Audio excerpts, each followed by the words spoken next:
그날에 그들 중 둘이 예루살렘에서 25리 되는 엠마오라 하는 마을로 가면서 이 모든 된 일을 서로 이야기하더라. 그들이 서로 이야기하며 문의할 때에 예수께서 가까이 이르러 그들과 동행하시나 그들의 눈이 가려져서 그인 줄 알아보지 못하거늘 예수께서 이르시되 너희가 길 가면서 서로 주고받고 하는 이야기가 무엇이냐 하시니 두 사람이 슬픈 빛을 띠고 머물러 서더라. 그 한 사람인 글로바라 하는 자가 대답하여 이르되 당신이 예루살렘에 체류하면서도 요즘 거기서 된 일을 혼자만 알지 못하느냐? 이르시되 무슨 일이냐? 이르되 나사렛 예수의 일이니 그는 하나님과 모든 백성 앞에서 말과 일에 능하신 선지자이거늘 우리 대제사장들과 관리들이 사형 판결에 넘겨주어 십자가에 못 박았느니라. 우리는 이 사람이 이스라엘을 속량할 자라고 바랐노라 이뿐 아니라 이 일이 일어난 지가 사흘째요. 또한 우리 중에 어떤 여자들이 우리로 놀라게 하였으니 이는 그들이 새벽에 무덤에 갔다가 그의 시체는 보지 못하고 와서 그가 살아나셨다 하는 천사들의 나타남을 보았다 함이라.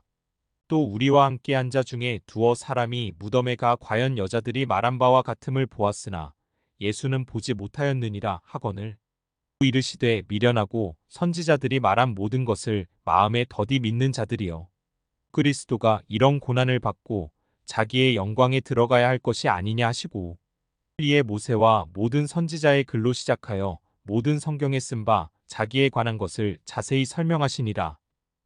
오늘 본문 말씀 보시면 13절에 그날에 그들 중에 이렇게 나오지 않습니까? 그러니까 그날이 어느 날이냐면 요거부터 좀 알아야 돼요. 이날은 이제 예수님이 십자가에서 돌아가신 지 3일째 되는 날입니다. 그러니까 부활하신 날이에요. 그 예수님이 잡히신 때가 목요일 저녁이었습니다. 목요일 저녁에 잡히신 다음에 이제 밤새도록 새벽까지 신문 받으시고 고문 받으시고 그러시고서 금요일 날 아침에 한 6시쯤에 십자가를 지시고 이제 골고다 언덕으로 올라가시는 거예요. 그리고 금요일 9시쯤에 십자가에 달리십니다. 근데 여러분 아시다시피 그 안식일, 유대인은 안식일을 꼭 지키잖아요. 근데 안식일은 금요일 날 밤부터 토요일 날 밤까지 꼬박 안식일로 지키거든요. 그래서 그 금요일 날 오전과 그 오후 안식일 예비일이라 이렇게 얘기해요. 안식일 예비일. 근데 안식일 예비일 날 예수님이 십자가에 못 박히신 거예요. 게다가 그날은 언제였냐면 이스라엘의 가장 큰 명절 유월절과도 겹치고 게다가 안식일도 바로 그날에 있고 그랬습니다. 유월절이 어떤 날이냐면 이제 이스라엘 민족이 애굽에서 노예 생활할 때 하나님께서 이스라엘 민족을 이제 끌어내시려고 애굽 왕 바로에게 애굽 땅 지역에 10가지 재앙을 내리시잖아요. 근데 마지막 재앙이 어떤 재앙입니까? 그러니까 장자를 다 죽이는 재앙이었잖아요. 근데 유대인들은 그 장자가 죽는 그 저주를 피했어요. 1년 된 어린 양이나 어린 염소를 잡아서 문설주하고 상인방에 그 어린 양의 피를 바르면 그 장자를 죽이는 그 죽음의 그 영이 거길 넘어가는 겁니다. 그걸 기념하는 게 유월절입니다. 그리고 나서 이제 해방돼서 나오잖아요. 이거 얼마나 큰 명절입니까? 이제 명절을 세려고 그러면 명절 양을 잡아야 돼요. 그 오후 3시쯤에 잡아서 안식이 시작되는 그 순간, 온 식구가 뭐 우리가 그렇게 애굽 땅에서 노예였는데 하나님이 우리를 해방시켜 주셨다. 그래서 6월절은 굉장히 중요한 명절인 거예요. 왜냐하면 지금 해방되지 않았어요. 로마에 노예로 살고 있는데 이제 이 음식을 먹으면서 하나님이 또 우리를 해방시켜 주실 거야 라고 기대하고 가족끼리 나누는 굉장히 중요한 명절 아닙니까?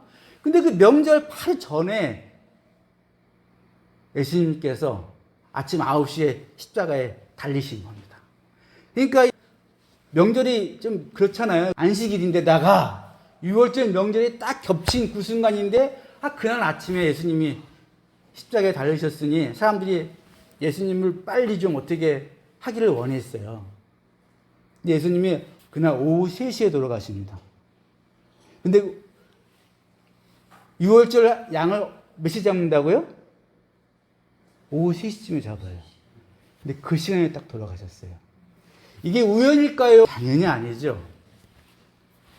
예수님이 계획하시고 마지막 만찬을 하시잖아요. 그때 성찬을 베푸시면서 이걸 두고두고 내 피와 살을 먹으면서 기념하라 그러시잖아요. 다 의도하신 거예요, 지금.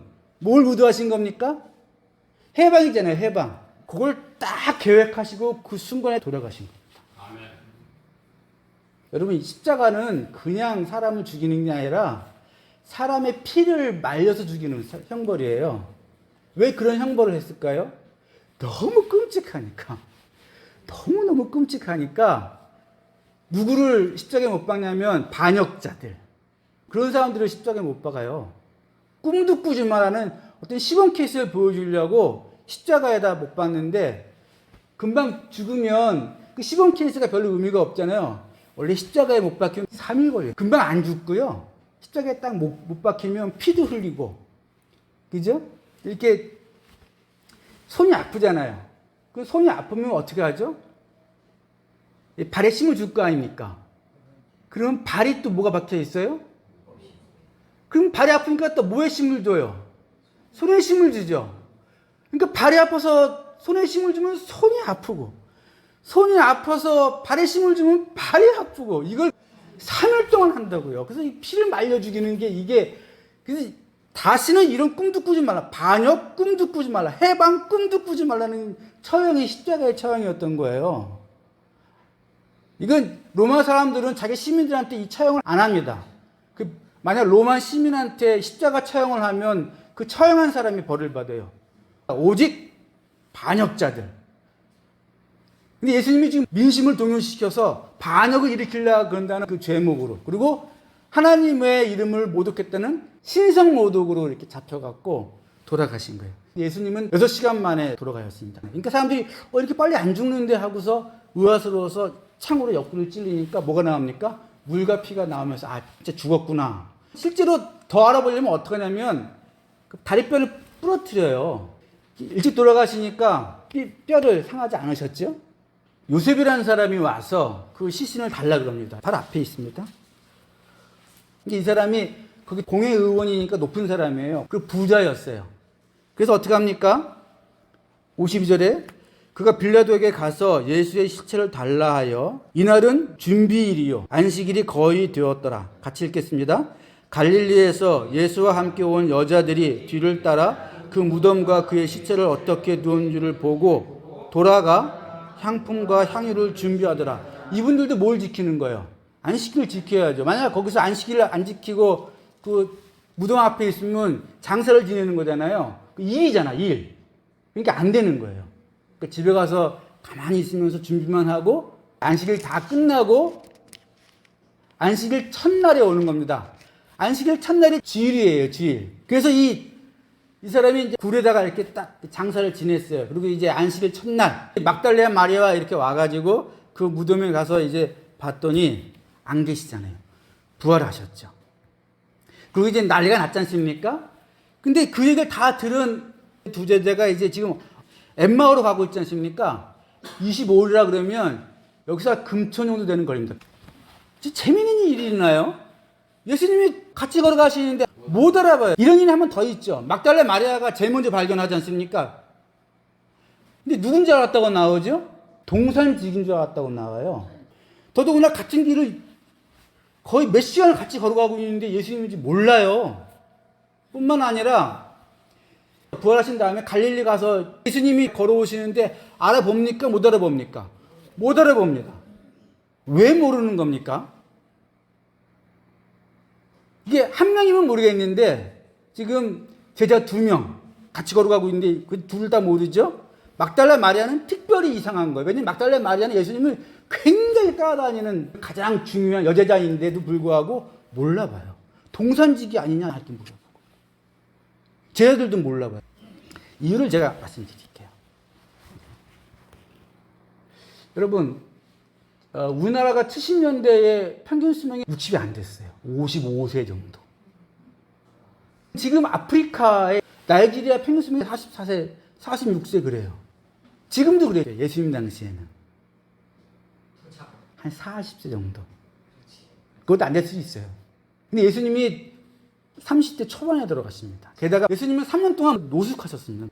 이스라엘은 초지가 아니에요. 다 풀도 잘 자라지 않는 그냥 험한 바위, 산, 뭐 그런 데가 대부분인데 거기를 3년 돌아다니셨어요. 그러니까 더더욱 많이 상하셨겠죠. 게다가 마지막에 온갖 고초를 받으시고 돌아가시잖아요. 그랬는데 예수님이 부활하셨죠. 어떤 몸으로 부활하셨을까요? 어떤 몸으로? 가장 강건하고 가장 아름다웠을 때로 부활하신 거예요. 제가 얼마 전에 대학 다니고 그럴 때 사진을 제가 한번 봤는데요. 깜짝 놀랐어요. 저거 틀려요. 여러분들도 그러시죠? 고등학교 쫙 졸업해가지고 막 그때 얼마나 아름답고 이쁩니까? 여러분, 우리가 부활해요? 부활하지 않아요? 부활하죠. 우리는 부활이 있는 사람들이에요. 우리가 천국 가는 거, 그게 부활입니까? 아니에요, 여러분. 천국은 어떤 곳이냐면, 우리가 부활을 한꺼번에 그렇게 나팔 불 때 한꺼번에 쾅 일어나는데, 그죠? 그게 언제인지 모르잖아요. 근데 사람은 죽잖아요.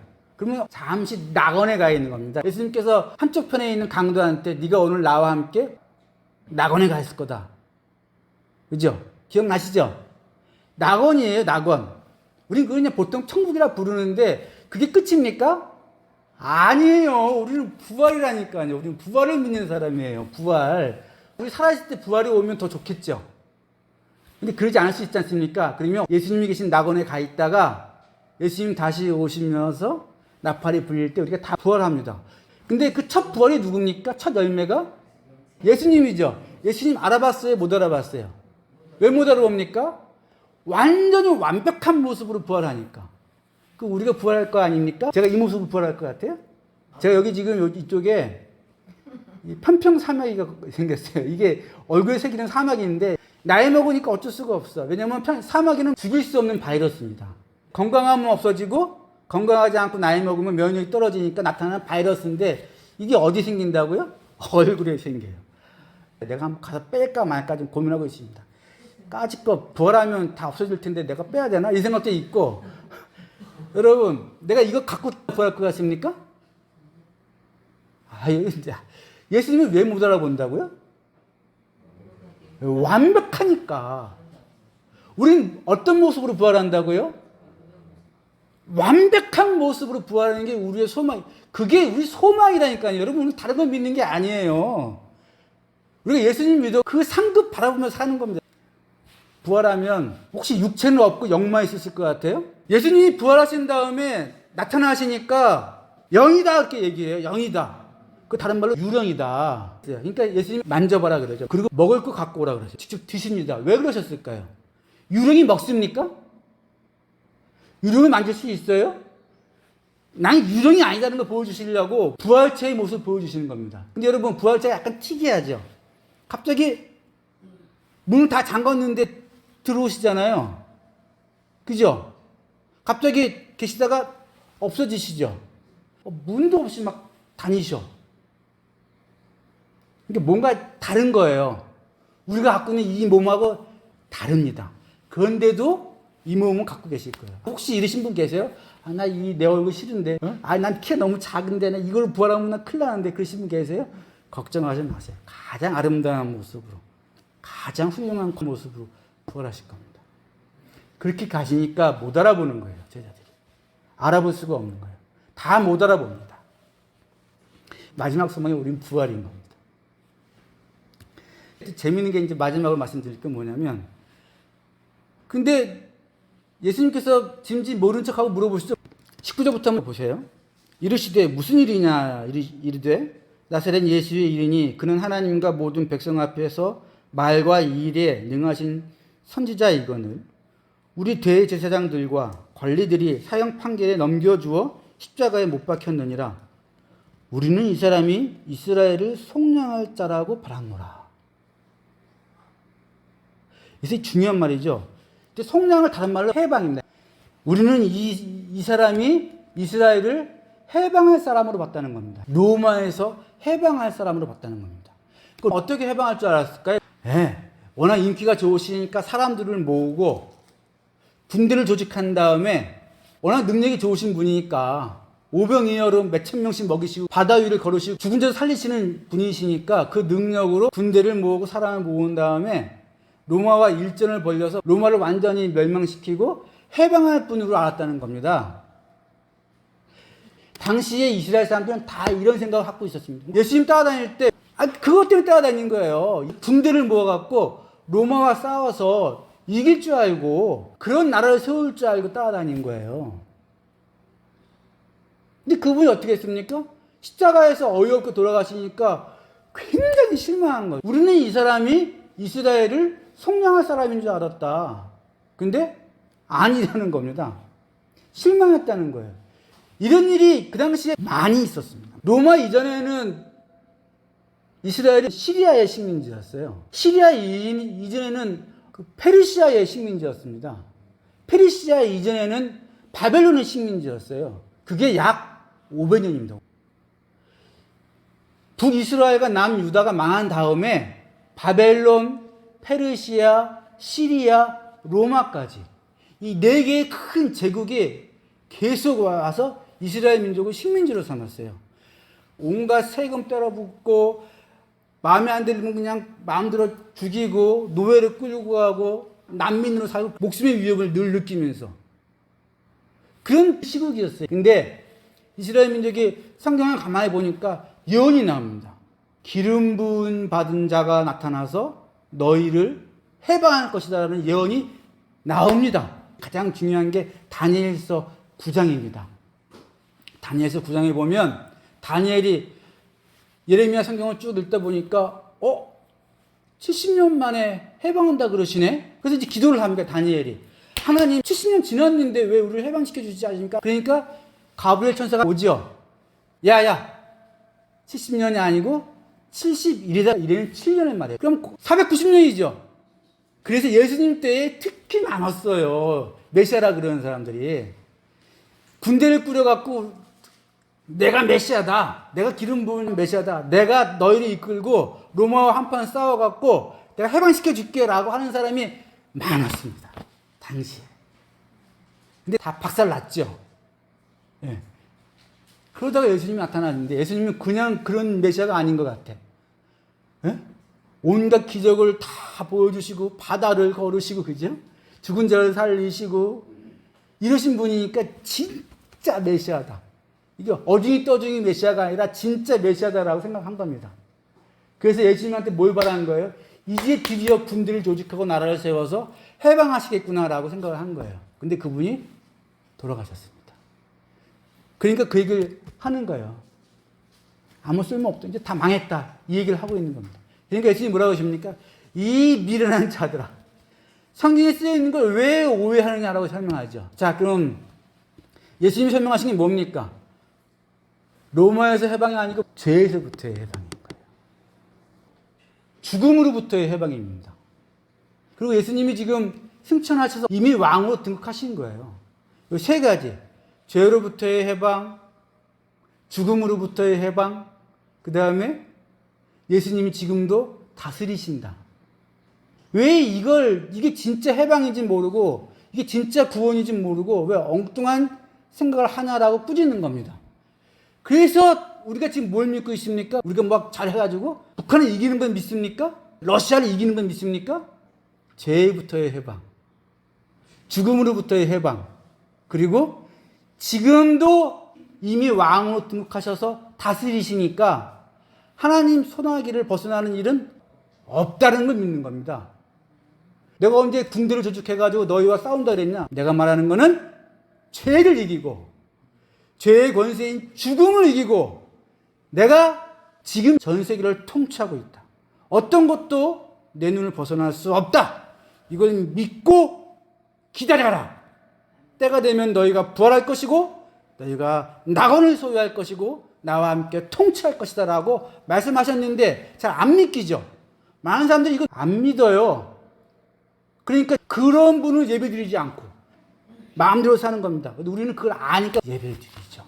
그걸 소망으로 믿고 지금도 꿋꿋이 살아나가는 겁니다. 이 소망이 우리를 살리고 우리를 능력 가운데 있게 하며 그죠? 네. 기쁨 가운데 살게 하는 겁니다. 그리고 걱정하지 마세요. 지금도 하나님 보좌 우편에 예수님이 계셔서 다스리십니다. 그래서 믿고서 살아나가시는 승리하는 삶 되시기를 주의 이름으로 축원합니다.